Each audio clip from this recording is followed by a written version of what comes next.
When we think of food insecurity, our minds usually go straight to empty stomachs. But what if the deepest cost isn't hunger, but loneliness? Today, we're going to explore that hidden social cost of hunger, how it quietly starts to weaken the bonds that hold our families and our communities together. This isn't some hypothetical scenario. For millions of parents, this is the silent daily math of just trying to survive. It's this constant, grinding dilemma that plays out behind closed doors. And it's really the starting point for understanding the true human cost of food insecurity. And that right there, that's the central idea for today. Food insecurity isn't just a supply chain problem. It is a social problem. It's a crisis that doesn't just empty pantries, it also chips away at relationships, at mental health, and at the very fabric of our communities. Okay, so let's dive into this by starting where the battle is fought every single day, inside the home. This is the epicenter, right? This is where that first and most powerful ripple really begins. So, when food is scarce, parents are forced into what experts call survival mode. Just imagine your mind is a calculator that you can never, ever turn off. It's constantly running numbers, weighing these terrible options, and just trying to manage the anxiety of it all. It's not just stressful, it's psychologically exhausting. And being on that kind of high alert all the time, well, it takes a profound internal toll. It's way more than just stress. It's this deep emotional fatigue that can easily lead to anxiety and depression. And it's all made worse by that heavy, unspoken weight you see right here, the shame and the guilt of struggling to provide something so basic. And that internal pressure, of course, it has to go somewhere. It inevitably spills outward, and that creates a relational toll. As you can see, the stress creates these little cracks in the family unit. It leads to more tension, more arguments, and for kids, this constant uncertainty can really compromise their fundamental sense of safety. The result is that precious family time just gets replaced by worry, and that warmth of connection starts to fade. Now, this stress doesn't just stay behind closed doors.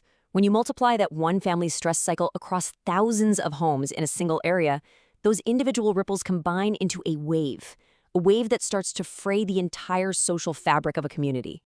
So what does that actually look like at the community level? Well, people who are emotionally and financially exhausted just don't have the capacity to volunteer or join local events.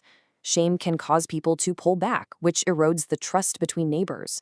All those little interactions that build a strong community, they start to disappear. It really is a domino effect. And here's the crucial point. Hunger systematically dismantles that social glue that holds us together.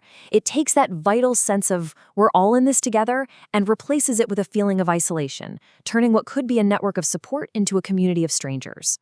But here's where the story pivots, and this is such a powerful, hopeful question. If a negative force can ripple outward with so much destructive power, couldn't a positive one do the same? Can we actually reverse the flow? The answer is a huge yes. Let's talk about the ripple of hope. This is where we see how compassion and just coming together can create a powerful counter-ripple, one that doesn't just stop the damage, but actually starts to heal it. In this whole positive chain reaction, it starts small. That one donated meal offers so much more than food. It provides immediate relief from that crushing survival mode. That 1 hour of volunteering creates more than just help. It forges a real, genuine human connection. And one caring conversation, wow, that can be the very thing that transforms fear back into hope. Just look at this transformation. This is the power of that counter-ripple in action. Community support actively turns isolation into solidarity. It replaces fear with hope, and it dissolves shame, rebuilding it as connection.